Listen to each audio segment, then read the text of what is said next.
This intro was a bit of an afterthought, but welcome to this podcast, a bit of both. And in this podcast, me and my friend Mihir will be talking about everything. We will talk about science and art and everything under the sun and above the sun. And we promise you that um, it will be very rambly, and we do not guarantee your entertainment, but go ahead at your own discretion. Have fun. So basically, today we're going to talk about Marvel movies. We're going to talk about the MCU, and most importantly, we're going to talk about Endgame. So let's go. I have made some notes. Um, they're basically because I did a marathon of all the Marvel movies. So I was like, okay, there's a week left for the last movie to go, and then I was like, why not watch all of them? So and I had a lot of free time.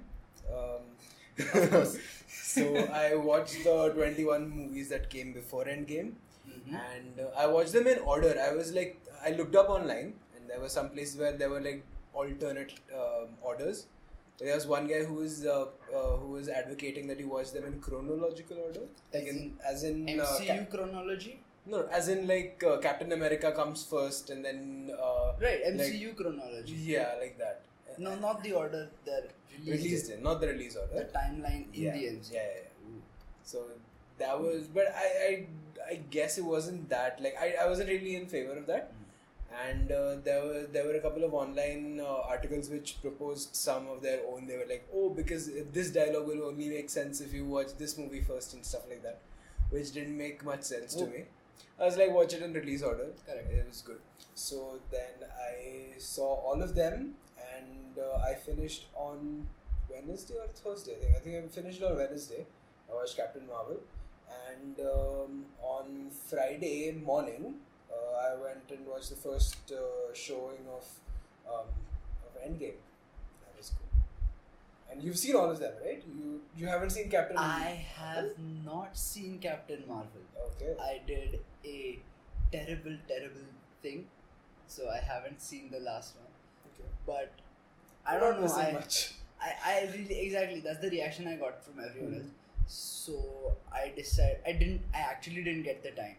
So I wanted to watch it, just didn't get time. So I was like, it's fine. But this one, it's good. It's still. I think it holds up. We can just go over like some of the stuff that I have talked to you before. Yes. Though most of that stuff I'm gonna make a video essay about it, and I have actually made like a few like very very complicated notes on all of the movies. Okay. And I have a lot of issues. I will, but I realize I don't really have. It's not like an MCU issue as much. It's just an issue with a couple of movies. Okay. And I feel like there are some movies which are very underrepresented. Okay. Like something like Age of Ultron is heavily criticized by people, but yes, but it actually is a very good movie. It has a lot of emotional moments which some other movies lack, in my opinion, and it also honestly it plays a much bigger role in Endgame than maybe even the first Avengers movie. It does. So I think we spoke about this before, but after Infinity War, in the year in between, I remember I came across some clip from Age of Ultron, or I don't remember if it was on TV or something. I'm watching it. I think it was on TV. So they're playing Age of Ultron, and it's that scene after Ultron escapes. And it's at the party where everyone gets shot at and everything, and then Ultron escapes, and then they're arguing. Thor is blaming Tony Stark. You created Ultron, you created this mess, or whatever. And at that point, Tony Stark goes, "What's up there? That's the end game," and he's pointing to the hole above through which the first Avengers movie. Yeah. And I'm sitting there going, Endgame. And then what he says after that makes so much sense. And now I think after watching Endgame, they've completely followed through with that, which I love, because they set something up in the second movie. The first, I mean, actually they set it up in the first movie, but the second movie actually gives it meaning. Right. Like the magnitude of the threat and how Tony perceives it to be. There are so many actually elements. I think what we can do is we can talk about the first. I'll just give a very basic let's go through your analysis. Yes. So I'll go through the basic overview of the issues that I have with the first 21 movies. So in my opinion, like the first Ironman movie is like really one of the best in the series, because it is an origin story, but it does it very well. It starts in the middle of a war-torn area. It also allows Captain America, or it allows Tony to sort of know the stakes.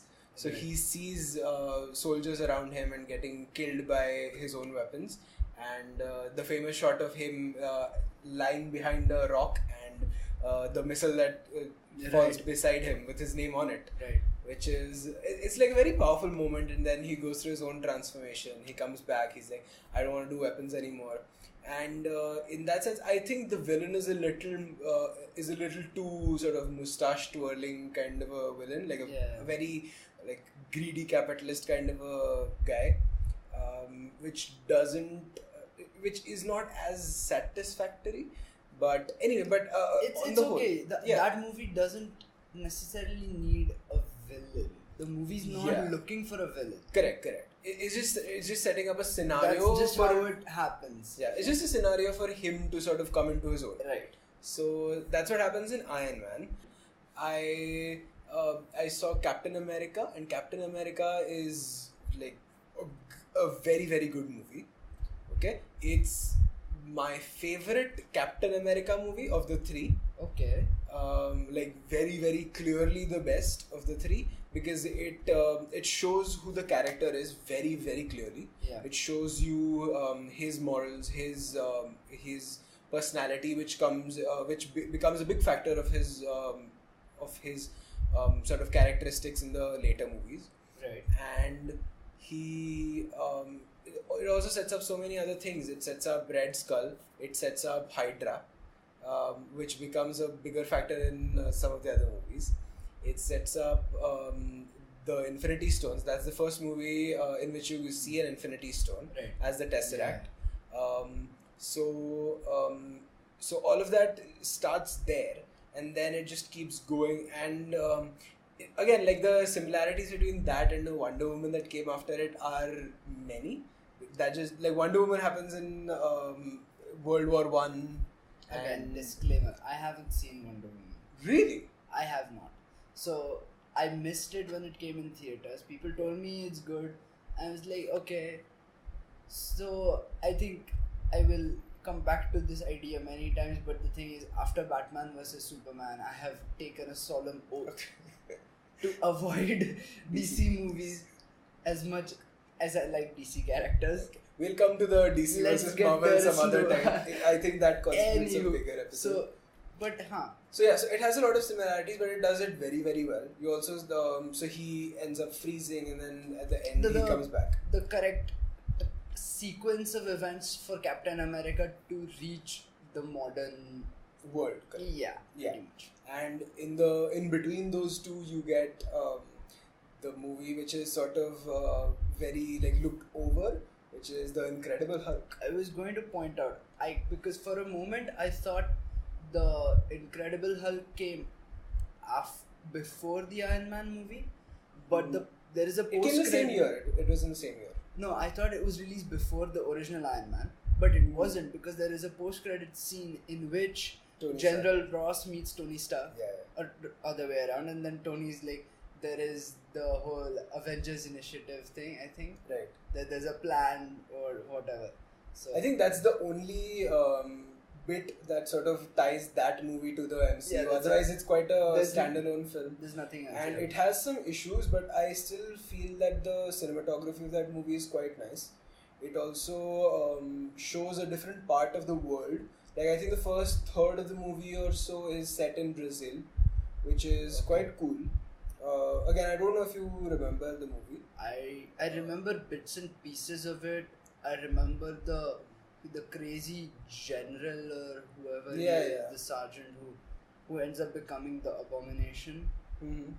And I remember General Ross and Betty Ross, and like in general, like I remember those things. I don't remember where things happened. I remember the end bits of it as the action intensifies. I think he's at some university where they try to gas him, the Hulk comes out, then he goes on the rampage and stuff. Okay, not a particularly good movie, but like worth talking about in this discussion. Anyway, so but it's good that they got rid of Edward Norton. Oh really? Yeah. I mean, I have nothing against Mark Ruffalo. For me, it's just the sake of completeness, like a cohesive kind of thing. I don't think Norton could have pulled off what Hulk does in the rest of the movies. Like he would have stuck to the more sort of artistic or like the more like gritty kind of stuff. It was almost like he wanted to make like a Dark Knight series for the Hulk. Right. And I don't think it would have fit into this movie. So I think Marvel made a good decision. Anyway, so after that we had Iron Man 2. So it was actually Iron Man, the Incredible Hulk. Then there was Iron Man 2. Is it the same year? No. Iron Man came in 2008 in May. That sounds right. Incredible Hulk came the next month in June of the same year. Iron Man 2 came in 2010. So it came like 2 years after the first Iron Man. Yep, that makes sense. Yep. So I mean, it had. I think also 2009 had Avatar. So I don't think anybody was trying to compete with Avatar at that point. Makes sense. Does anyone remember that movie? I am trying. Now I regret trying. Yeah. Anyway, so like then you had Iron Man 2, which is also a good movie, again made by Jon Favreau, and it probably has my favorite Iron Man suiting up shots, which is when he's on the track and racetrack. When he's on that track and he puts his foot on the briefcase and then he pulls it up, and then it's just so amazing. Like, it's so mechanical, it's so visceral that is much better than the later moving on to the automatic, like the remote controlled whatever stuff that happens. It just comes and adheres to his body, and then it's just nanoparticles. I mean, it's I don't know. Cool. I like the newer suits. I like the mechanical ones better. Anyway, so then there was Iron Man 2. Again, Iron Man 2 gets a lot of hate. Like, it's usually at the bottom of people's list. Like, it's forgettable. I don't think it's that, because I quite like the villain. Ivan Vanko. Yeah. He's a good villain. Like, he has a story. You can justify his actions to a certain extent. And he's out for revenge against Tony Stark. Yeah. That's actually a pretty nice thing. I forgot, because it's not him personal, it's his father who was a research collaborator with Howard Stark, and there's this kind of a scientific grudge that Tony Stark stole his research or whatever. That's pretty cool. And I mean, his first suit, he also makes in like a grungy little lab in his own house. So it is very similar. You almost see a second, like the other side of the coin of the same technology. And how it could be used by a different guy. But anyway, I mean, that's again like a cool part of it. I think the only thing I don't like the end fight so much. Again, it has good moments where the War Machine, Iron Patriot, as they called it back then. Right. So that and Tony Stark, they're fighting the huge army of robots. In the Japanese garden or Italy. Yeah. And again, that was cool. But it had something that like a lot of other movies didn't have after that, which is it still had shots of civilians. Like, I remember in particular in Iron Man 2, these robots are there and they have been programmed to kill Iron Man. Sees a child with an Iron Man mask and aims at him, and like that was amazing. And by the way, I was just reading on this, and I think I found out in one of the interviews, I think Jon Favreau or somebody else pointed out that child wearing the mask was actually Peter Parker. As in Tom Holland? As in Tom Holland, Peter Parker. Not as the actor, the character, the boy there wearing the mask in that exhibition supposed to be Peter is supposed to be Peter Parker. Okay, it's the character, not the actor. Yeah, the character. So he's supposed to be Peter Parker. Oh, that's nice. Which is quite cool. Like he's already obsessed with him Right. and all that. That's a very memorable part, and I kind of got that vibe in Endgame when the first time Tony Stark's daughter comes out from the tent. Yeah, we'll get to that a little. Hey, this is So yeah, I think at the moment we need to say spoiler alert. Yeah, I was actually hoping we'll go through the first 21 movies, then get to the spoiler part of the movie. No, but I mean it's all out now. You might as well discuss things. True. And I guess by the time I edit and put this out, it's gonna be a while. Yeah. I don't know how long it'll take me, but I'm thinking by then most of you will have seen it anyway.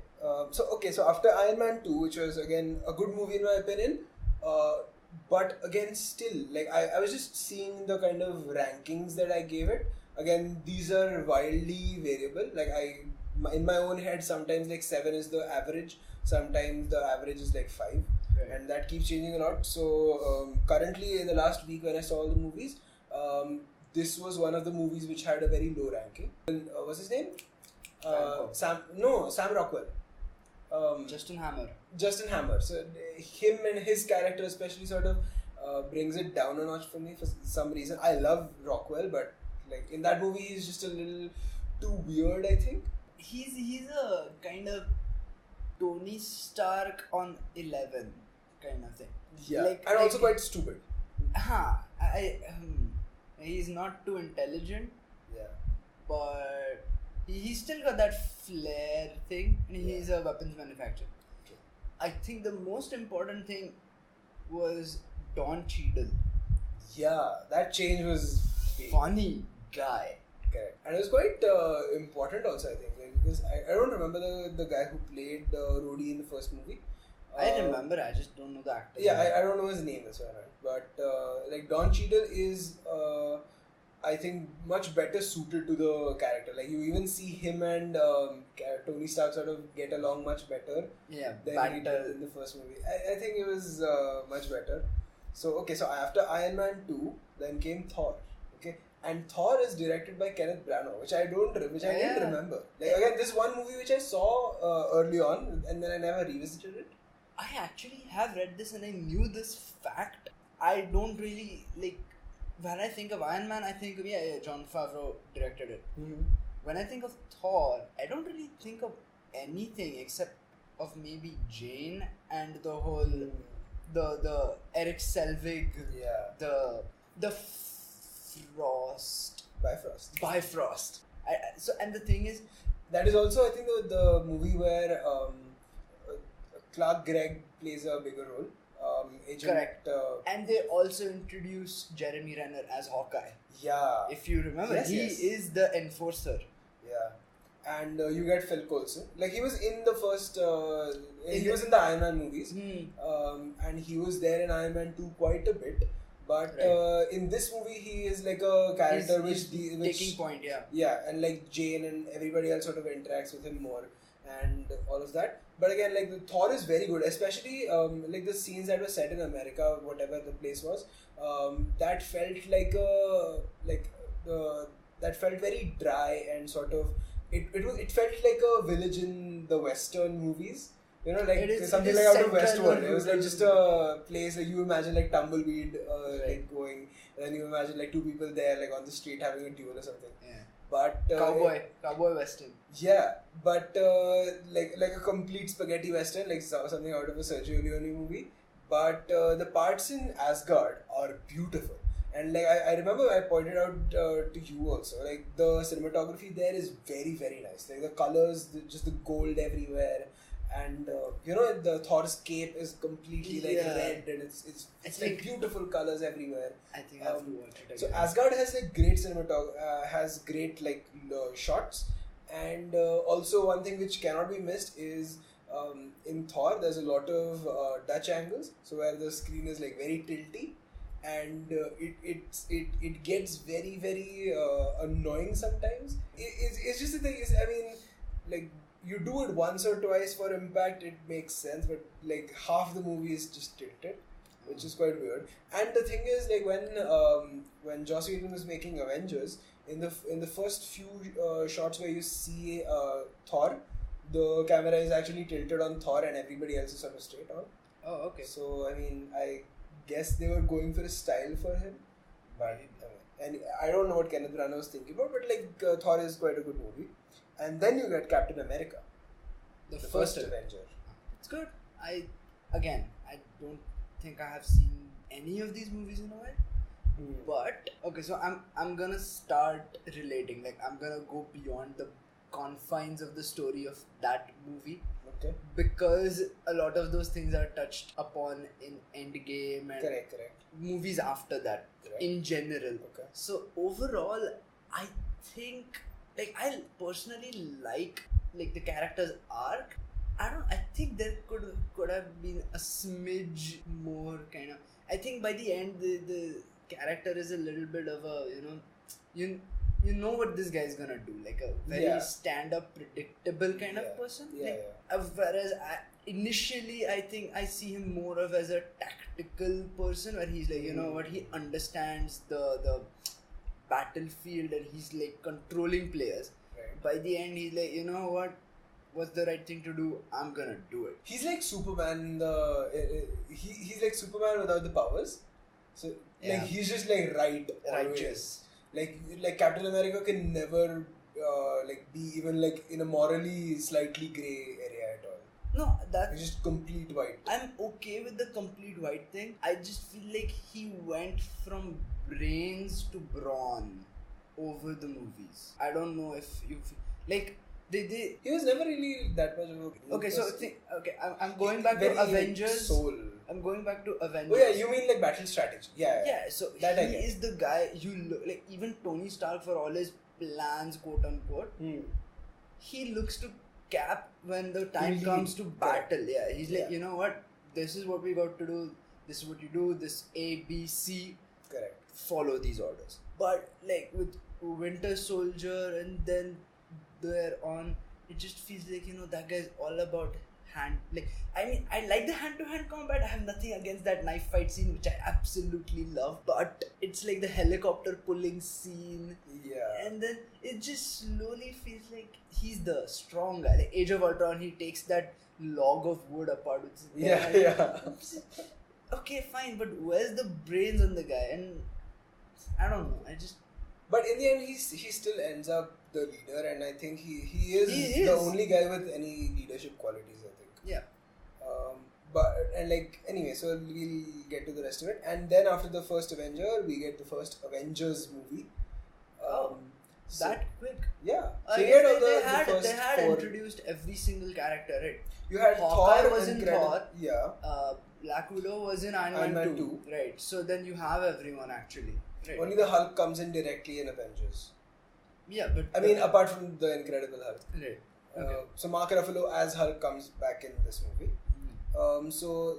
And the first Avengers movie, again, I like it, but it's also something I feel I saw it in the theaters, I think 2 times, and then after that I never watched it again because I was like, I know what's happening, and there's not enough emotionally there. Oh, okay. And it was never it was great to see all of them together in a movie, but that got old really quick. So once you see them sort of in the helicarrier and they're talking about different things, they're sort of getting angry at each other. Remember the memes at that time where you had flying monkeys? No, not just that. Just take off that suit and Civil what War are you? memes. Right. But in the Avengers, so that was quite weird. The fact that when I watched the movie, I really liked it. But then later on, I never felt like going back and watching it again. What happened when you watched it this week? So when I watched it again, it was revisiting. It was sort of there were some gaps in memory. I didn't remember the first scene very well. When they're in that underground shield facility where they have the when Loki Tesseract arrives. Yeah, right. When Loki arrives, he mind controls Eric Selvig and Barton. Right. And all of that stuff happens. I didn't remember that part very well, But again, like that was not as consequential because okay, he got the Tesseract. That's just setting the stage. And yeah. That's okay. And again, the rest of the movie plays out quite well. There are some moments which I really liked, like when the helicarrier is going down, it's hit, and then Iron Man goes into the propellers. He does that. That's quite cool, and like that stuff is quite nice. Even though you see Hulk rampaging, and you see like him. So again, like there, I think for Hulk, there are two relationships which are set up in that movie. One is with Natasha Romanoff. So Black Widow is the one who first sees him getting into Hulk. Yep. And all that, and then he fights Thor. Yep. And like so that's that, especially with Thor and Hulk, that starts there because they're like the two people. Like you also see this later in Ragnarok. Like yes. I'm the strongest Avenger. About that, so I think I might just be a bit overboard on Ragnarok because I really like it. So there may be a strong bias for that movie, but I realize now how Thor 2 was kind of like a standalone kind of thing where it's about the ether and it ties in whatever. Yeah. But I like the fact that for the third one how the Hulk Thor thing is set up. Mm-hmm. Not necessarily because again I haven't read enough comics to know if this is like a thing or not. I know that there's this thing called Planet Hulk and I've read about that. But like the relationship between these two if you just watch the Avengers, it seems like comedy, like they're kind of hitting each other, getting a joke out of it. He punches the other guy punches back. Correct. It's kind of a funny thing. But if you think about it in terms of the timeline, it's like, hey, hold on. Later on, they actually kind of they battle it out, but then they're also working together, just the two of them. Right. And that's like I don't know. It feels like a very wholesome result. And they also work well together a lot because they're both very like when Banner is Hulk. At that point, they're just two very brawny dudes, very very strong, overpowered. And then when you have Banner, like he's like this like he's a genius guy, and so even then they work very well together. Like even in Ultron, if you remember, like when the second time when they're making Vision, at that point this guy comes in and does that. So again, like you see that they're sort of aligning their views in that sense also. But anyway, so after Avengers, there was Iron Man 3. Really? Yes. It's that old. Yeah. 2013. 2013, yes. Right. May 2013. Yeah. So Iron Man 3, I remember we watched that movie right here. Before the trek. Yes. So, and yeah. I still remember that movie very well. And Iron Man 3 was the first Iron Man movie not to be made by Jon Favreau. It was made by Shane Black. He makes quite good movies. I like Shane Black's comedy, sort of, but I don't think it fits very well with Iron Man. Like, after Iron Man 3, like, the humor also starts to change a bit, I think, in my opinion. Because this was one of my issues, issues, is that the Marvel movies, they started out, like, the first few movies, they started, till Iron Man 3, I think, it was always, like, aimed at the children. Right. So it was aimed at, like, 12-year-olds, 13-year-olds. And so that was, like, the place where, so there was not a lot of cussing. There was never, like, any sort of, like, innuendos. There was never, it was all very straight. It was played at the children. The characters were not dealing with anything too deep and dark like they do in like Winter Soldier or something. So it was all very children's movie-ish, which I liked because like these movies, like this might be a bias because I grew up loving these movies so much. Even like all superhero movies, so even the Sam Raimi Spider-Man movies and all of them. So like I loved them as a child. So I always wished that these movies would carry on to be for that child in me and just that age group in general. Okay. But later on, if you see, like there's a lot of wink jokes. There's a lot of there's just like using words which are like not so. again, like by certification, it wouldn't be like a U certificate, but a UA. Or They're, like they're a not, PG-13 let's or say something. they're not necessarily kid friendly. Yeah, so it's almost like their target audience shifted from that. And again, like this is Disney, so they know their money stuff. So Right. of course they might have seen that like these kids like with me have grown up. So with you these might movies. grow the movies up. So like the first movie came in 2008, right? Yes. 2008, I was 11 years old. Now I'm 21, like almost 22. So like I have grown into an adult. So I'm okay with the fact that the movies have changed with me. But I feel like the 12-year-olds of today, like they are not getting the kind of movies that I used to get when I was 12. I understand. I think the thing is, like, they might be looking at things like Spider-Man and the newer movies. They might be looking at those as a way to sort of reach out to the current 12-year-olds. I'm not sure. Okay. But I'm not really against whatever they like. This thing you're talking about where they've grown up the movies along with their audience. Yeah. Because I'm right in that age group. Correct. So for me, it's amazing. Mm-hmm. And it also carries a lot of meaning. So as a kid, the movies I've watched, and even like today I've seen Avengers Endgame. It's like it's been a nice progression, and I don't think I would at a certain age, maybe say 17 or something, like halfway along the way or something. Here's this, okay. So it's just because we've never had this format, this long format before. Right. But just imagine the MCU, like the Infinity Saga as it's being called, as a season of a TV show. Okay. So you would not have a TV show that starts out with the first few episodes are very child friendly, very just like children's movies. Right. And then it grows up. I mean, I think. No, but what's the harm is what I'm saying. Because I personally, if I started watching whenever I was, 11, 12, and now 5 years down the road, I think 2013-ish, right? That's when did Age of Ultron come out? Age of Ultron 14, came, I think. Yeah. Okay. So, No, again, 15. Around that time. So, 12 plus 5, 17.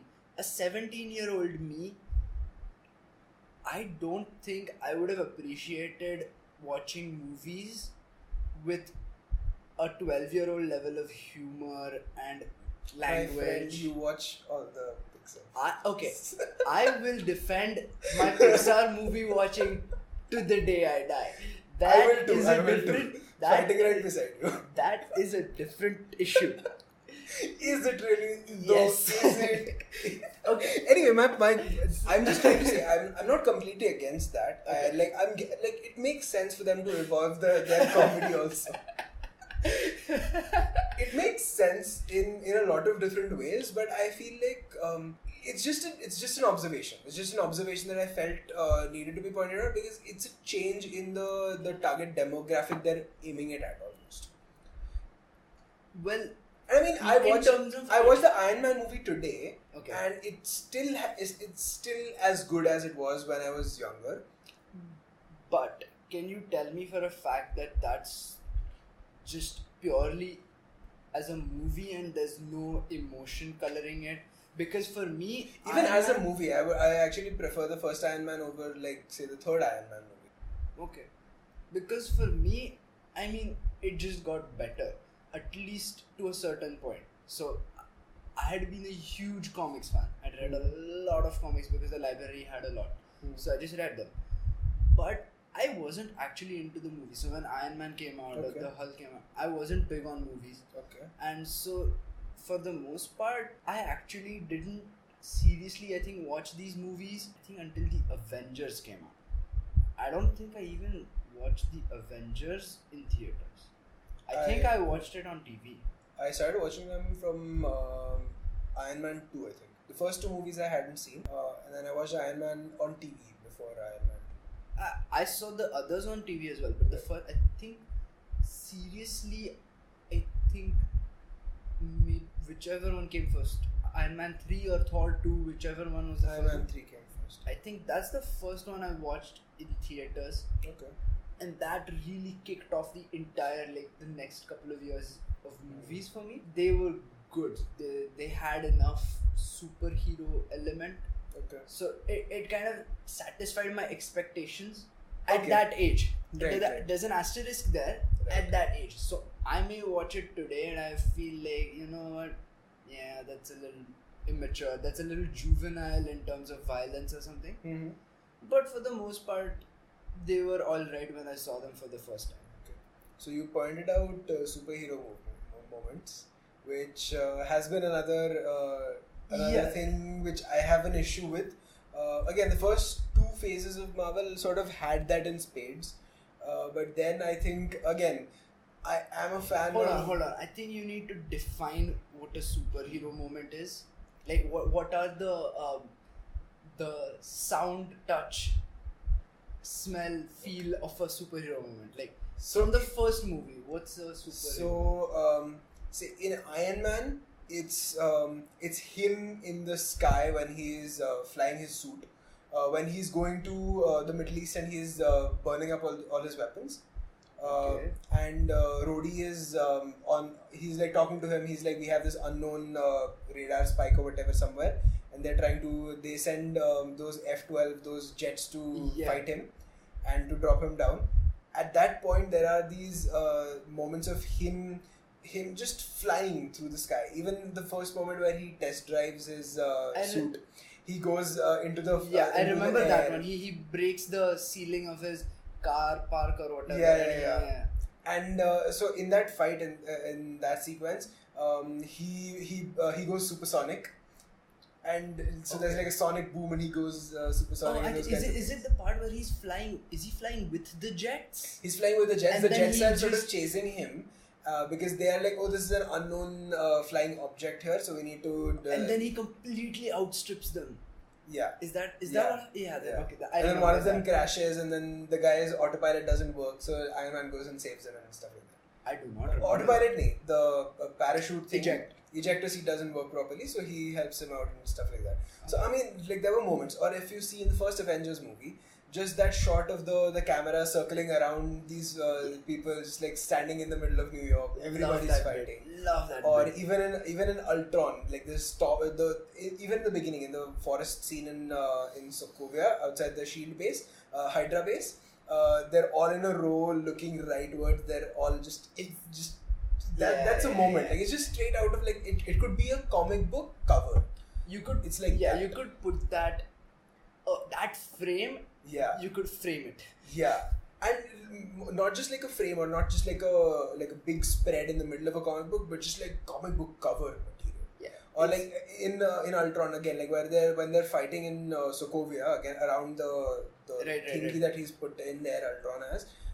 So they're in a circle around that object, and there's an aerial shot, which is also beautiful, and they're all fighting, and there's a similar kind of like a circling shot in Ultron as well. I remember the circling shot. I don't remember the aerial one. Okay. But anyway, I know what you're talking about. So I think I would like to now kind of break it down. Even in Iron Man 3, if you see those shots of all the suits sort of in a line in front of you. I mean, but that which doesn't happen so much in Civil War or Winter Soldier. Winter Soldier is not a superhero movie. It's a spy thriller kind of a movie, which they were going for, so they did it right. But it's not a superhero movie in my opinion. Before you rant, okay. I want to define your superhero moment thing. Okay. Because I feel like once you have a definition, then you can kind of seek out the elements and see. And then compare whether so and so moment fits it or not. Mm-hmm. So I think first thing would be comparing the Avengers scene where everyone is standing in a circle and they watch as the enemy arrives. So it's a slow motion thing where there's no one really saying anything. It's just as Iron Man like lands. Like, I don't know, Hawkeye knocks an arrow or something. Yeah. It's like everyone's just prepping and like you see their expressions, they're getting ready. That kind of a thing. it's that moment where the music swells. Is that it? Am I right? And you get your the iconic the Avengers soundtrack. Yep. You get that, and that's it. I mean, there's nothing more. You just have everyone in the frame, but not far away. They're close enough that you can gauge each person's expression and kind of get an idea what's going on through their heads. I think the same thing goes for the Age of Ultron thing. I mean, they've shown a little bit before, so every component they've shown. Then it comes together when they all jump and like, I love that part. So it's slow motion. It's the framing. It's where they are positioned in the frame itself. Okay. It's there. It's basically, if you are a superhero, you have to have poses. So you have to pose for the camera. You have to look. Okay. Yeah, so you have to fight the villains, but you also have to look. You have to look good. Yeah, of course. So you have to have those super, like, imagine like Spider-Man has a movie, but he doesn't have shots of him swinging through New York, like through streets of New York. So like those kinds of things you have to, like those are what I'm calling the superhero moments, which I saw even when I was watching the Russo movies now. Like I realized that they maybe they're trying to subvert expectations to a certain extent. They're like, okay, we've done this for like 5-6 years now, so we want to keep that aside. So what they have started doing is they don't use slow motion as much, or not in the places where I think the superhero moments are. And what Joss Whedon used to do is he would keep the camera there for an extra second, so you can absorb the scene. So you can literally just like scream out loud, wow, like just that shot. Yes. And the Russos, they don't let you do that. Not just that, like the frame that you get to the pose, before it even registers in your head, they've already cut to something else. Like there is no impact there for the audience. I will agree with you on this, and I have like a few examples that do come to mind. So, do you want me to but they are Endgame related. So okay, we'll come to Endgame a little bit later. Let's just go through the rest of the movies quickly. So Ironman 3, then there was Thor 2. Thor 2 was kind of lame. Honestly speaking, I watched it. It is a little... it didn't strike a chord with me. I mean... True. And it is, again, like, it's a little too dark. Because it is the dark world. But it is quite, like, there's not enough, like, just bright, like, just light in the frame. That was made by another director. I'm not very familiar with Alan Taylor. But anyway, but like that's also where the space-time thing becomes a little bit more prominent. They have the nine realms aligning. So at the end you have that stuff happening everywhere. Right. Which is okay. Kat Dennings is very funny in the movie. She calls Mjolnir Mew Mew. Right. She's the assistant. She was the girl from Two Broke Girls. Right. Oh yeah. Funny. Yes. Yeah. And every time, like I remember when I was watching Thor 2 and Mjolnir, like Thor just throws it somewhere and she goes, "Oh, Mew Mew!" I cracked up. It was funny, like great comic timing. And so again, it's not as good a movie, but again, Endgame, you go back to Thor 2. It does circle around. Yes. Anyway, so I do have some issues with Thor 2, but again, still the cinematography is still good. Okay. I think Thor just sort of lends itself to good cinematography because it is like royal palaces and like just wide scope, or like just space, space stuff, things of that sort. So I'm guessing it's also to do with the character itself. Okay. So the only part I remember from Thor 2 is that thing where there's a little, I don't know, there's a wormhole and there's a kid throwing his keys into it and they keep coming by, and that's pretty funny. But and the keys actually come in later on when these guys have come back. They get the car because the keys still in this loop. Yeah.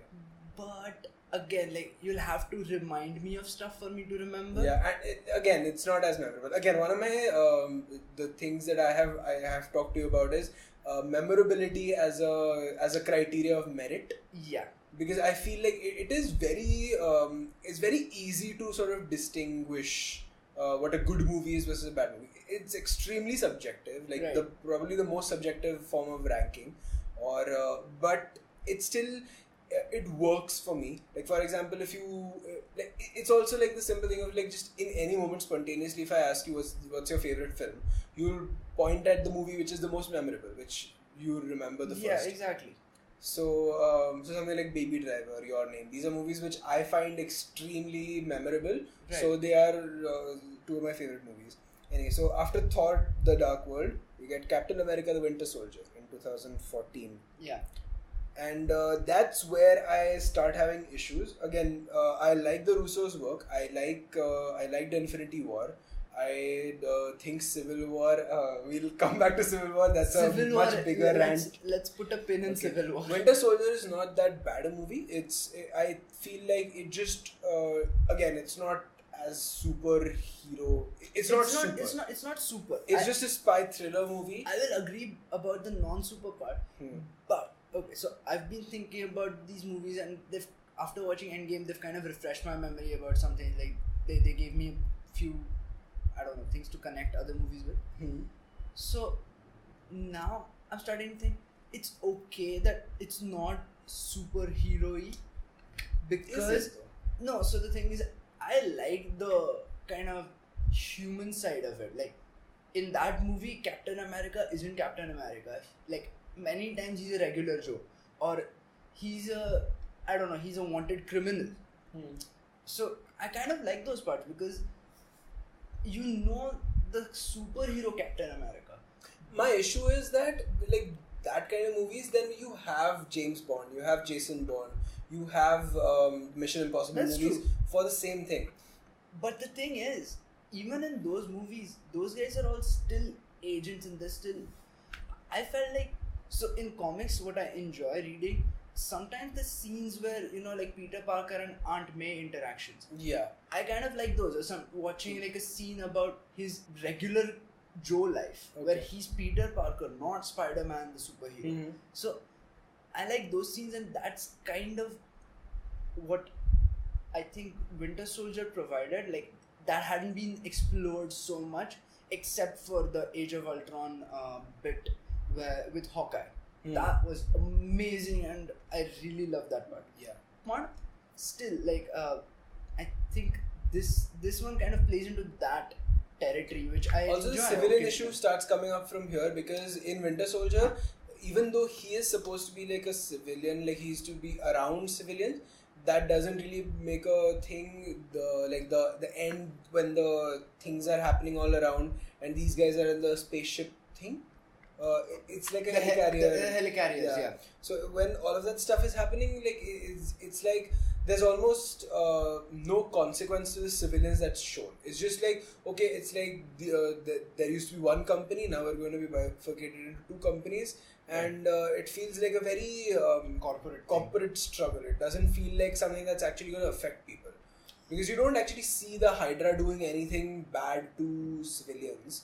All you see them is being all secret and like Nazi-ish. Yeah. But they're never actually, you don't really see them doing much to civilians as much as you would want to. Again, like as a spy thriller, it's okay, but again, I feel like it feels a little misplaced to have him there. Or like again, it doesn't have those kinds of moments where like Cap gets his shield and he's doing something, or like maybe I think like something like that. I think what you're going for is like, I think this is a different criteria again on its own of the civilian aspect of the superheroes. Right. So you get to see the crises from their eyes. Like, so you would get to see the crises of how it feels like if you personally were standing. So you at least get to see what the superhero is fighting for. What is the difference between a superhero and a supervillain? Is the superheroes are there to save the civilians, to save regular people who cannot save themselves. Whereas, like, if it's just gonna be between two superpowered people, then it's just two people. Then there you don't really have much of a moral high ground in that sense of like, oh, we're actually saving and you're killing them. Right. You don't really see that in the later movies as much, I've seen. Yeah. So like in like, if you remember, like in Ironman, where there's the fight between Obadiah and this guy on the road, the car thing, sort of, there's a lady inside with her kids and all of that stuff is happening. And then later on in even in Captain America, you see his buddies all around him. Yeah. In Thor, you see the people like you see Eric Selvig and Jane and all those people. In Iron Man 3, you get the child. You actually get like one of the child is one of the main characters. There's a kid who helps him out. Yeah, the one who gifts him his sister's watch and all that. Right. So you have like people there as characters, and you also see that in Avengers also. Like the first thing that Captain America does is, okay, we're gonna help and clear this out, evacuate the area, get the civilians to safety. At the end of Avengers, you see a montage of like just shots like in the news of one guy getting like a Tony Stark beard. Somebody, this lady saying, "Oh, the like, Cap saved my life," and things like that. So you actually see what these guys are fighting for. I think in Avengers, more than those shots, I would say Phil Coulson really represents that. Like, Phil Coulson, again, unpowered guy, and I think they've kind of replaced that with, I think, Hawkeye in Age of Ultron. Yeah. The unpowered guy. Mm-hmm. And I would say, to a certain extent, they kind of get away with it because of the whole thing where he gets shot and then his wife tells him that I can feel it. Then they're talking about things on such a vulnerable level that he actually seems human, even though he's part of the Avengers. Yeah. But he's still pretty human. And I see where you're going, because that is true. There's the civilian stakes kind of, because that's what they're avenging. Like in Avengers, I think that's the line where it's either, I think it's Cap who says that, or it's Tony. We will protect. I think it's Tony Stark saying to Loki. Yeah, it's in the Avenger in the Stark Tower. If we can't protect Earth, we'll avenge it. Damn sure that we'll avenge them. So at least you have that moment. Like, what are they fighting for? In Winter Soldier, it's not like they're really fighting for that. In even again, there are scenes. So now Winter Soldier, we've been talking about it for a while, that things are coming back to me. So if I recall correctly, when the Shield Hydra thing finally breaks apart, where the Hydra guys like reveal themselves or whatever, there's this control center where people are pulling guns on each other, like agents are pulling guns on each other, and there's a little standoff, I think, with Peggy's granddaughter. I forget. Agent 13. So there's that kind of a thing. I think there's also a couple of bits with Kobe Smulders, Agent Hill. Like, she's also trying to help disable the helicarrier or something, so she's running around with some. So again, it's kind of there, but I'm more. But again, they're still they're humans, but they're part of the organization. They're agents. They're not civilians. Yeah, you don't get like a shot of like just like all of these movies, like all they needed was just a couple of shots. Like in Infinity War or in this movie, all you needed in Winter Soldier, for example, just needed a few shots of like people around there, and they're just looking at the helicarriers coming, and they're just seeing, oh, what the hell is happening? Right. Like there are so like at least you see that, and then you're like, okay, at least you see that these people exist. Right. Okay, so then there's that. Then after Winter Soldier comes Guardians of the Galaxy. Again, this was a movie which like I didn't know about Guardians like through the comics or anything. So they were quite like new characters to me before, and I didn't see that movie in the theaters because I was not very excited about it because they were new. But when I did, good movie, and like very funny, like extremely funny. It was the first movie which was like basically a comedy. And but it still had heart. It still had a lot of really nice moments of when Gamora and like even that is done through humor. Like they're standing on that balcony kind of area. He plays her some of his music. Yeah, and he's telling her about Footloose, and he's like, so I mean that is cool stuff. And again in that movie, again there's like issues I have with cinematography. Okay. Because maybe it was James Gunn's first big movie of that scale, so maybe he was sort of kept under check on that sense, so he didn't get to explore it to the limits that he would have liked to, maybe, which is where the first Guardians movie, like the shots, if you remember, of when they are on Xandar, and like when basically Rocket and Groot, they're trying to capture Quill. Yeah. And Gamora is also there, and when Right. all of that fight is happening, it looks very dull. Like, it doesn't feel like the action doesn't pull through. There's not enough spacey or like colorful moments, which I have now come to associate with Guardians. So that isn't there much. And again, Guardians is a good movie. It's very funny. It is. It's funny, no doubt. Mm-hmm. I really enjoyed the retro vibe it has. Yeah. And I think that's what they're going for, and I absolutely loved it. So I didn't see Guardians of the Galaxy 1 for the longest time. I think until maybe 2-3 years ago. Maybe 4. Okay. But not more. So when 4 years ago is basically a year after the movie came out. Really? The movie is 2014. Really? Yeah. Okay, so then maybe then 2 years ago. Mm-hmm. It took me a long time. Correct, so correct. I think even the second one was about to come out when I saw the first one for the first time. I saw it, and the prison riot scenes, all of those bits are so funny. Like, they've got that humor and they've got that kind of a little bit of darkness and a whole lot of sarcasm, especially with Rocket. Yeah. It was right up my alley of humor. So it just killed. And then the whole they put out their mixes, like cassette tapes and everything. I need that guy's hand. He's like, I had to transfer 15,000 units. I loved all parts of it. And even the conflict at the end was pretty serious, and I think that's where you started getting those spacey vibes with Ronan and with him talking to Thanos, the Power Stone. Yeah. So I think that's the first quote-unquote stone that I actually registered, like what it does. So you've seen the Tesseract, you've seen the Mind Stone, but they're like, I didn't really register them as Infinity Stones. Right. And here you see this guy, even in one of the initial shots where there's someone explaining what the stones are, they show the Power Stone like destroying an entire planet. I was like, holy cow, that's big. So that's where the gravity stick. Yeah, the Collector explains the Infinity Stones. He explains all of them, I think. But he explains all of the Infinity Stones, and then he says like, this is so powerful that a regular person cannot hold it. Yep. And like his assistant, I think, touches it, and then there's a huge explosion. Right. So I think overall I liked the first movie. I really didn't like the second one. Second Guardians was I felt the same when I watched the second Guardians for the first time, but when I saw it again recently, like it's actually a very good movie.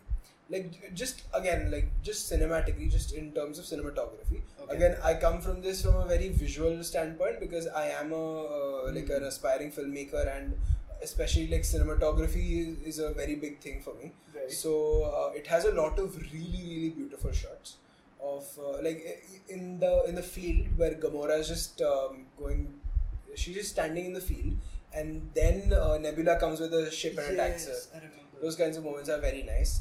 Even I think with Guardians of the Galaxy 2, just because of Ego, the planet, it just allows it to be so surreal and so supernatural that you get really beautiful cinematography. Okay. Also, I remember the shots of the small spaceship that he comes to rescue them first. Yeah. That is beautiful. Like, it's just so modern, like very curvy, like very bright white and like a little bit of yellow. Yeah. So it looks very cool. It's just visually very appealing. Okay. Which is why I realized that like James Gunn got to explore what he wanted to, and the humor is still there. Only the thing is, the villain is not as distinct, or like there's no thing of, because he turns out to be the villain at the very end. You realize that he's a villain at the end. I think what kind of killed it for me, I like the build up. I think the last conflict and the conflict resolution was a bit, I don't know, underdone for me. I would have preferred it to be in a different way. So there's a fight scene and everything. And at that point, Quill gets his superpowers or whatever. Suddenly he's like now he's a step above. I like the build up. I like the fact that this guy is his dad, and suddenly he's a hive, like referencing Rick and Morty. He's a hive planet, and he's like one consciousness. And okay, that's cool. Like that's actually alien. So the initial parts are very nice, and then you just kill it, and it just dies. So for me, I was like, if it's something, it is again. It's sort of like Thor. It's like a thing about like it's a family drama played out in a cosmic scale. But in this, I like the fact that Yondu sort of becomes his surrogate father. He's like, so he actually has more of an emotional connect, and like that end scene of like just his funeral, where the Ravagers come in and they have that like the fireworks and all of that. I think that is very emotional, and it's very emotional, and it's very personal to the characters.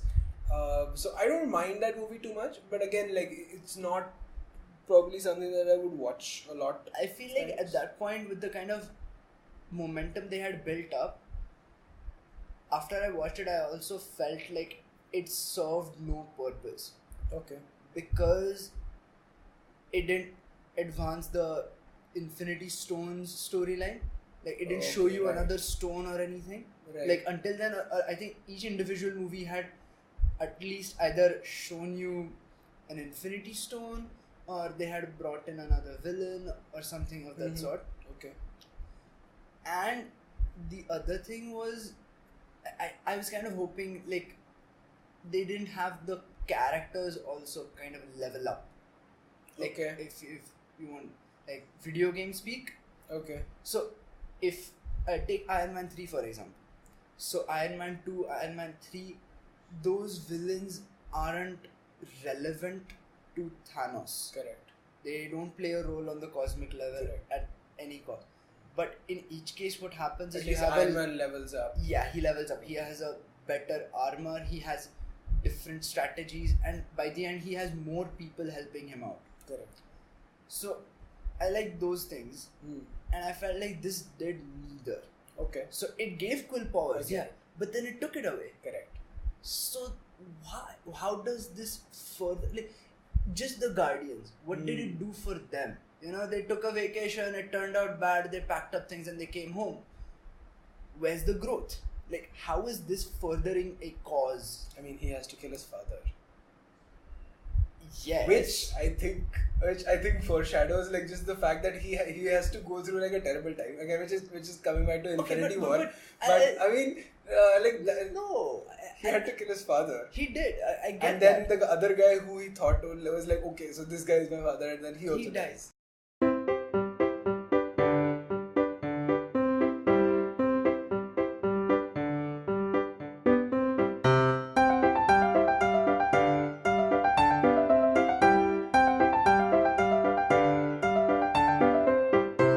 So we took a little bit of a break, and you'll hear us eating a little bit.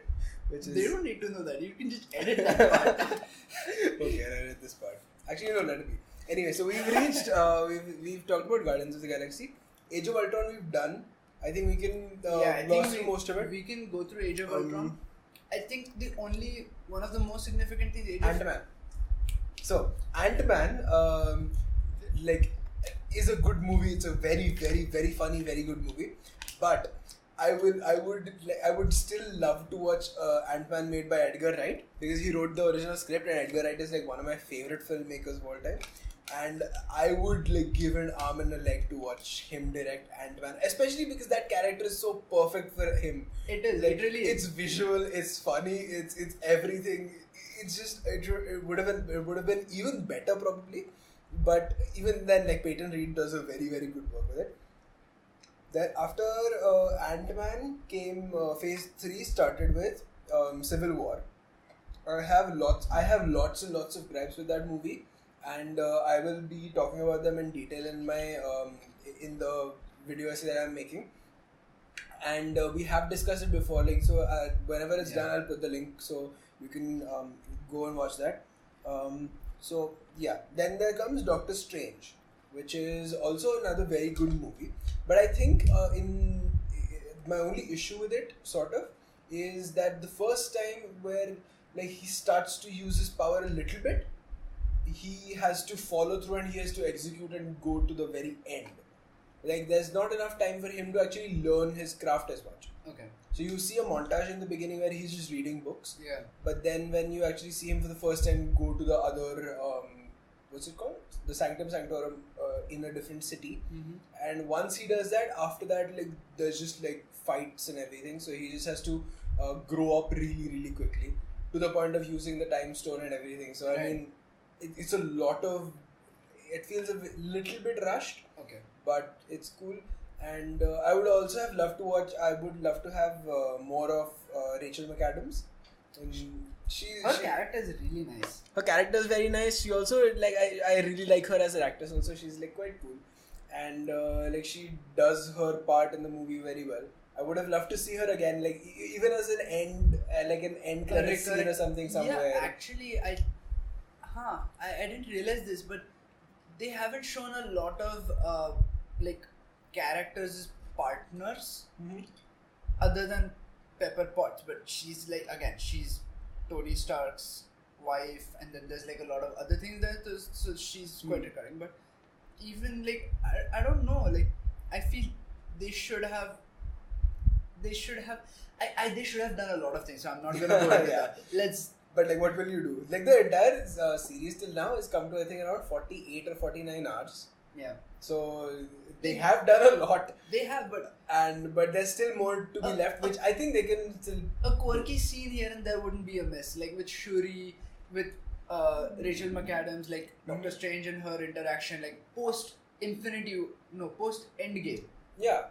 Like, how would that be? Or even just in between somewhere.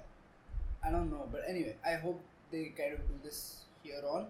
Like, yeah. I think they have a chance now. They also, like, because it's now going to be on Disney Plus, the channel, the streaming service that they have. So, I think they already have a show for Loki. I think they have a standalone show for Loki. I feel like I read something about that. So, things of that sort might happen, so maybe they'll be able to do that. And I've seen the proposal that a lot of people have been demanding, why don't you do like a mini series of like particular characters, like a limited run comic book, you know? Yeah. So you just have like say a 5-episode series based on just Shuri, or just like 4 episodes based on Bucky's arc between between the first Captain America and the second Captain America, something like that. Anyway, so Doctor Strange was again like a good visual movie. That was quite nice. Then Guardians of the Galaxy 2 we've talked about. Spider-Man Homecoming, good movie, good Spider-Man. But I think Spider-Verse kind of ruined it for me. Spider-Verse definitely ruined that movie because again, he's good as Peter Parker. As Spider-Man also, like, he's funny and all, but he's I don't know. I think there's nothing really we can say because the movie itself isn't bad. Yeah. The movie isn't bad. It's just that Into the Spider-Verse was so good. Also, on a different level. Like, it was not a... I'm not saying apples to apples. It was a different Spider-Man, but I just walked like away with the sort of core of Spider-Man, of Peter Parker, is him as a teenager. So he's also struggling with teenage, which you don't really get to see much in this movie because he's already done stuff in Civil War. So like he doesn't get to be a teenager anymore. Now he's almost like a sub-Avenger. Yeah. Already there. So like it feels a little off, but I do like the Vulture. I love him. Like I love Michael Keaton, and like the character is also very nice. He's a very interesting character, and the fact that he's not killed off is quite nice. He's just in prison, and they're keeping him for the thing. The Sinister Six. Oh, right. That makes sense. Vulture, Kraven, Scorpion, Mysterio. Come on. Another 2 villains. Yeah. They Sandman, I believe. Okay.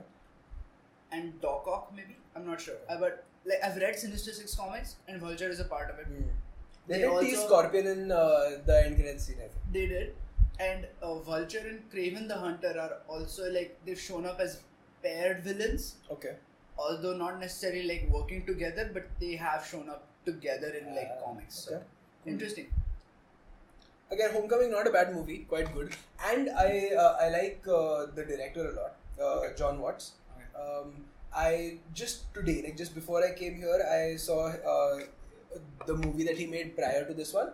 It's called Cop Car. It has Kevin Bacon, and it's a slightly weird movie, but it's also quite nice. It's basically these two kids who like under 10-year-old, and they have run away from home, and they come across this car, like a cop car, and they get in it and they drive it away because of course it's an automatic in America.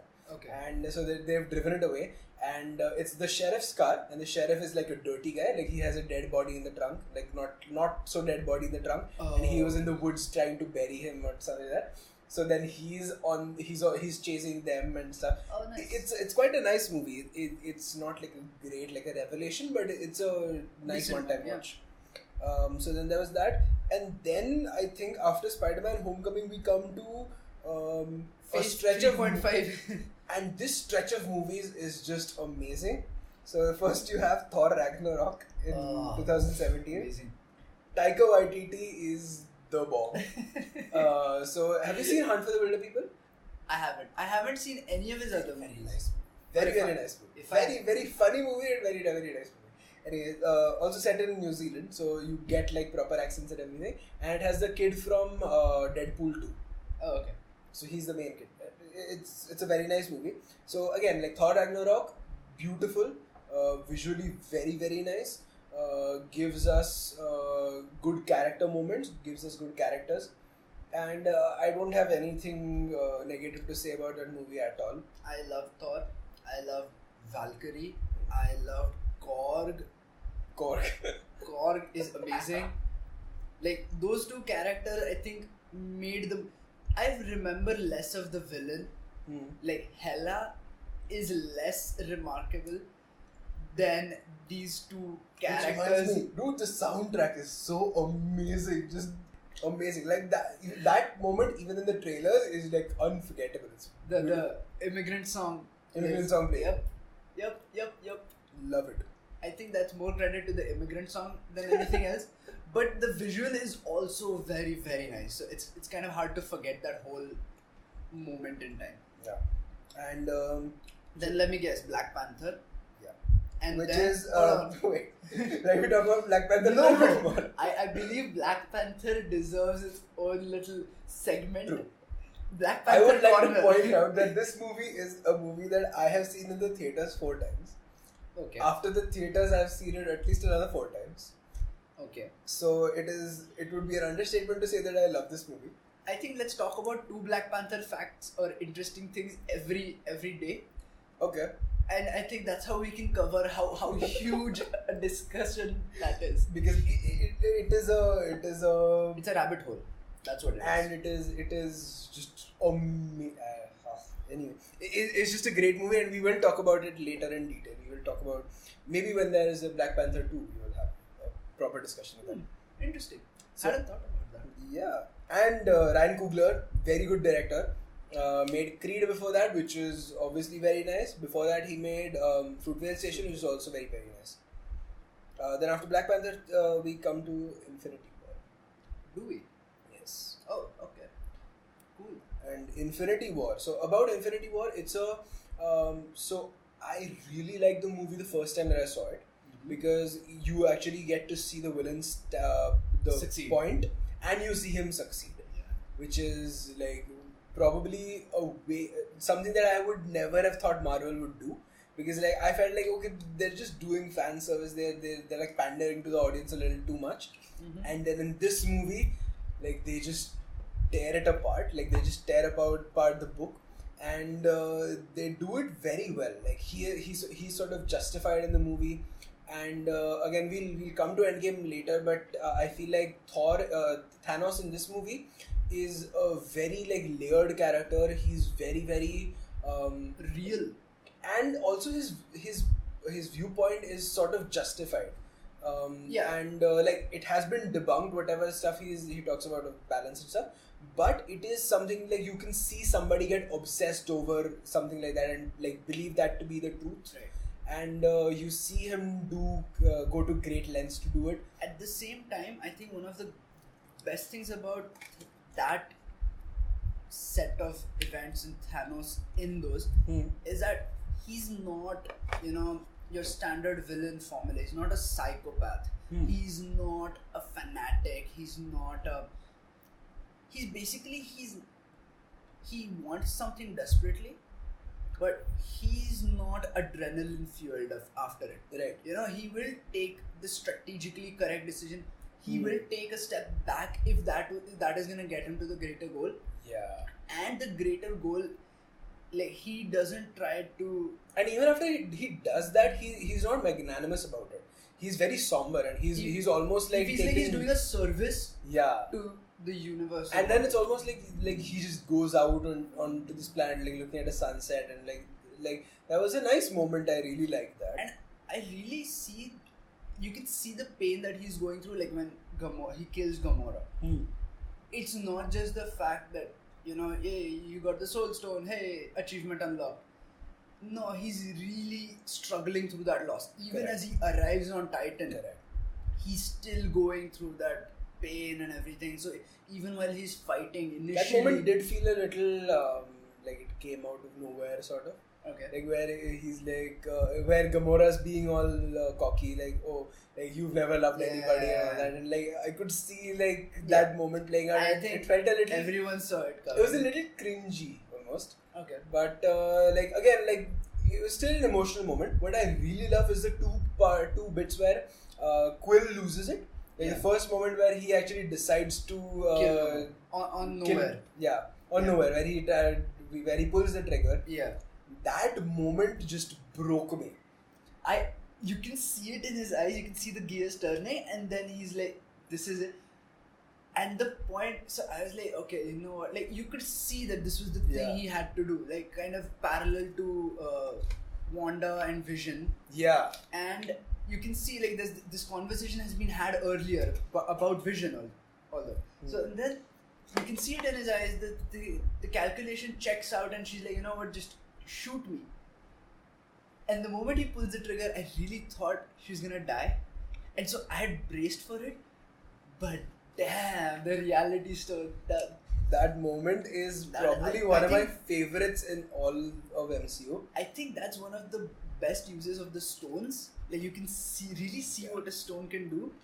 And I loved how they use it. And I really like that moment so much, and because it's so impactful. Right. The bit where later on where they have the gauntlet almost removed. Where he punches him. Where he loses it and he punches Thanos. At that point you feel for him so much, because like he's done it before. And you could imagine like how he's broken by that moment. Like you pointed out the fact that they have to make a decision. And Cap says no trading lives and stuff like that. Yeah. So I have again, like this is all quite there. Like Peter versus Gamora, where he makes the correct choice, where he decides to sacrifice the one for the many, but like he doesn't have the choice. Yeah. Then you have Gamora and Nebula, where Gamora and where Nebula is like being torn apart, like she's being stretched out and all that. Okay, so Gamora decides to give up the location. Correct. Again, like that felt like a moment where like again, like you've traded one for the many, which again like is a choice which is very emotional, but is in the end not the right choice in some way. And then you have Scarlet Witch and Vision. What I feel like is that their story arc, their romantic arc, was not given enough time to progress. Like they're there in Civil War for a little bit, but like she just throws him in like 12 feet down or whatever. Yeah. So I mean that doesn't make it that much. And then it's Thanos and Gamora. Yeah. So that's another thing. But like I also remember in Infinity War when I saw it, there was one thing that again the civilians stuff. It was like there are no civilians in that movie. Like, there's no regular people. Not even when they're in Scotland, where the Scarlet Witch and Vision stuff is happening, and when these guys come to take the stone, there is nobody around. Like at the train station, there's nobody around. Like then later on, also like they're just fighting in a huge battlefield, like which is just like designated battlefield area almost. in Wakanda, and again, like there's no regular people there. Everybody's either soldiers or like superheroes. So you never see that, or like even at the end, a moment I felt like would have been like more like would have set in the sort of scale of the snap would have been just like you have like shots of all these superheroes turning to dust. Right. If they had like moments of like just civilians turning to dust, which they like almost do when they have the shot where Maria Hill and Nick Fury turn to dust, but like you never actually see people turning to dust, like people just vanishing. Even if like I was thinking about like if there was just a moment of like a mother and a child like just there like in the streets somewhere in New York or like someplace anywhere in the world, or like even if it was like another character from some old movies or something like that, like if it was the scientist girl from Ultron or whatever, who was in Korea, somebody like that, or like just somebody like there with a family member or something. Correct. And they're just there and like just have that, or like because this was supposed to be like trillions of lives, it's like we have seen other people on other planets also. Right. So you could have had like just a montage of shots like that, which I think would have been very, very like more impactful, which I feel is a lost opportunity, but they might have reasons for it. I kind of agree with you on this, that a couple of those shots would have really cemented the... That also sets up the fact that they are like the Avengers are there to avenge the trillions of other people also, not just their 12 friends. Yeah, not their friends, yeah. Which makes it like it's not a personal conflict, right? They're like the stakes, it just builds up the stakes higher than they already are, which I feel they should have done, but I mean it's okay. I mean it works out. Overall the movie is pretty good, and I think it did a lot of... For me, the first watch was actually not the time, like I didn't really go for it. So I walked away thinking, oh, okay. And it didn't really hit home. The magnitude of what had happened. Even the war there, like even when they're in Wakanda, like when they're fighting, just when the sphere of protection, whatever is there, at that point, like you don't really see like Thanos isn't there fighting them. So it should have been like, especially with Scarlet Witch's powers, and like they also allude to that, like where somebody says, what was she doing up there all this time? So like you have very powerful actors against basically like an army of I don't know, creatures. Like, just creatures who aren't even that powerful. Like they're being killed by guns by Bucky. He's just firing at them. They're just cannon fodder. I mean, so these kinds of things I do have issues with because overall in Infinity War, so Vision is completely, I mean, I don't know, they've made it seem like he can't do anything, whereas like Age of Ultron led me to believe he was the strongest of them all.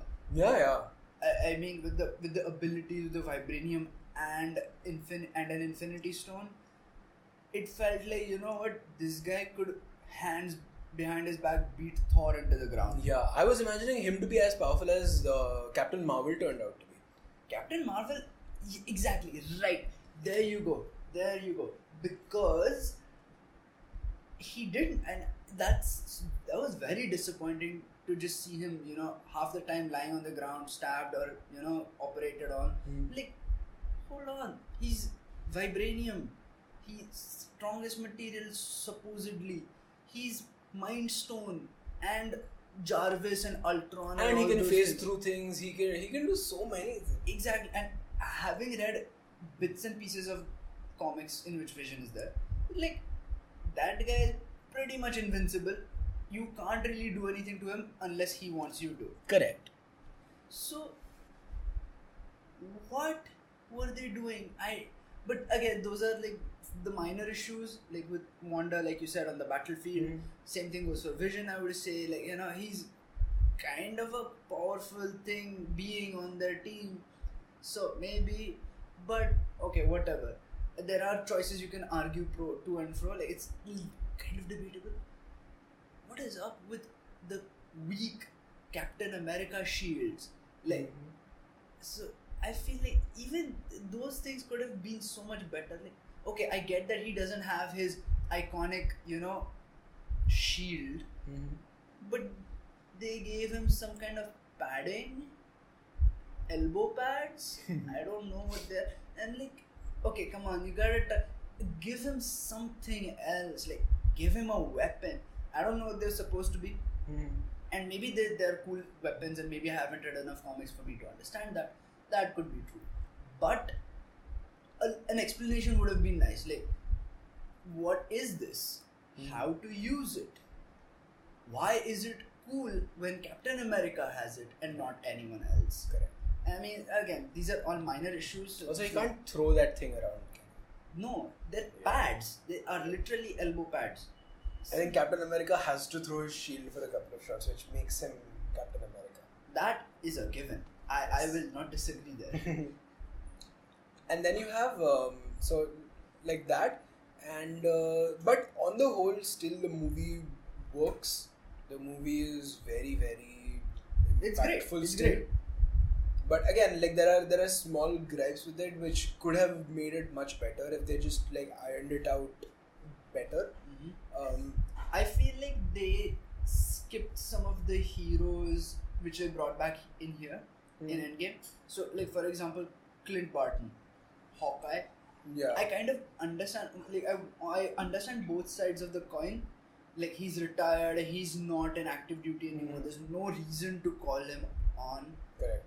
But maybe if that had been like specified a little better, that he's really unwilling to step out anymore after Civil War. Like, but especially for him, I mean, like he at Ultron also, like he was like, I am here, I have an arrow. Like, yeah, so it doesn't make any sense for him to be here. But after at least for solidarity, he should have been there. I feel like, was this there after Civil War where like Nick Fury's like, you know what, time to take a seat, or like he goes to Nick Fury, be like, you know what, I'm out. No, they don't do that. But in this movie, somebody explains that Clint Barton and Scott, they basically took a plea deal and they went away. Yeah, they showed and they're under house bracelet. arrest. Yeah, they showed the ankle bracelet. Okay, that explains. Okay, fine. So they basically plead out that like we have families. Please they don't. Okay. And anyway, so Infinity War, good movie. Then we have Ant-Man and the Wasp, which is also a fairly good movie. I like the parts where he's at home and like the humor of it, where he's just at home. He learns to do the magic tricks. Oh. He's just playing the drums at home and stuff like that. Those are some pretty funny scenes. Also, I really like in the Ant-Man movies, like him and his daughter, like that is such a very cool relationship. Nice moment, yeah. Like even she's covering for him, and the forts and they're playing around and it's very nice. So I like that movie, but again, like I don't like the villain so much. The Ghost is quite. I don't think it really did anything except the whole movie was there to set up the quantum realm. And it also had a bit of that is true, and it had like again with the Ghost, the villain also. It was like you could just diplomatically just sit down and like be like, okay, like we have 3 scientists who can help you out, but you are willing to kill all of them, which doesn't make sense. Again, like which was my major gripe with Civil War also. Like all of this could have been solved with a discussion. But anyway, so Ant-Man and the Wasp, and then we come to Captain Marvel. Like you haven't seen the movie, and it's an okay movie at best. Like it had potential to be better. The only problem is it feels like it was they were like, Infinity War where you're gonna have a new character, so you just need to introduce her in a previous movie, and like because she was like just barely alluded to in Infinity War, so they're like, we need to have her somewhere. So they got a movie, and the movie also felt like it was made in a rush, in a hurry. Okay. So like the story wasn't that well laid out and all that, but again, like okay, like as origin stories go, I think But it wasn't as bad or as all the controversy around that movie was like I feel like that also took away from the movie a lot. I didn't really hear much about the controversy. I just felt like, you know what? First of all, I think I watched the trailer. It didn't really hook me in. And then the second part was the people coming out of the theaters. I think they were like, you know, if you get time, go for it. It's a nice movie. Yeah. But it wasn't something like, dude, you gotta put everything aside. You have to go watch it. And that has been the case for like all Marvel movies. But it hasn't been. It hasn't been, right? Because the movie before it was Infinity War. Ant-Man. Ant-Man and the Wasp. Oh, okay. It has for that. But Infinity War, yeah, Black Panther, Ragnarok, I'll even cite Doctor Strange in this case. Right. These movies are like, you after you watch it, you're like, you recommend it. Okay, seriously, you have to go see this in the theaters. Okay. It's got these effects, it's got this music or whatever, it's got this vibe, you need to go for it. Since nobody said that, I was like, okay, I'll see if I get time. Okay. But looking back on it, like, I still haven't seen it, so I wonder if they had just, you know, because everyone figured out that at the end credit scenes with Nick Fury is for Captain Marvel. What if no Captain Marvel movie, right? You just know that he sent something to Captain Marvel, and suddenly, you know, Endgame, boom, first 5 minutes, Tony Stark is, you know, they're deserted across the space, you know, whatever. I think it wouldn't have made as much sense because what happens is, so Captain Marvel happens, the movie happens, and in the end credits scene, so in that movie she gives him the pager. Yeah. And at the end, there's I think it's the end credits scene where there's a moment from this movie, from Endgame, where all of these guys are sitting there and they are like, what do we do with this pager? Like, what is this thing? And they're like, this has been beeping out for a long time, and then it stops. So they're like, what is going to happen? And then you pan to, you see Captain Marvel in the room with them, and that's when it cuts out. So like the pager that Nick Fury turned on, she came here to see, and then it's these guys who send it out to find Tony and bring him back. Oh. Okay. Or like maybe it's just like Rocket is like, oh, my spaceship is out there, please can you go and get it? Okay. Something like that.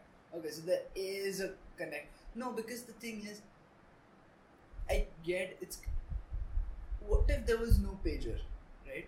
What if there was nothing? And, you know, as things go, as stories go, sheer dumb luck, coincidence. I think the Captain coincidence Marvel in that scale would have been very little hard to believe, and would have been very forced.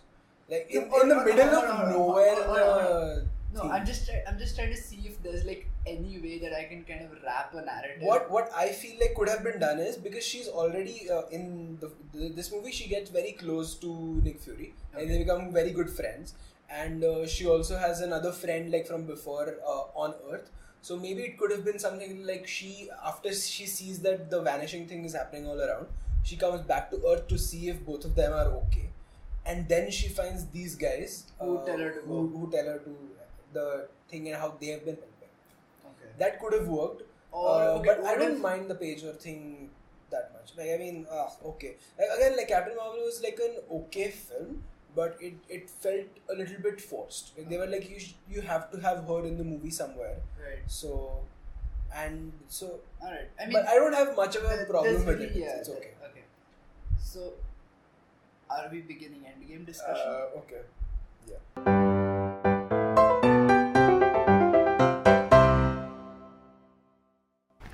This outro is also a bit of an afterthought.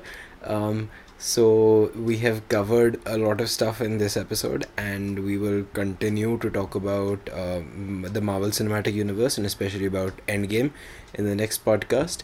Heavy spoilers on that one, so be careful. Bye. Like, share, subscribe, comment, and give us all kinds of feedback. This has been a bit of both, and we hope that you will continue to listen to our unregular podcast.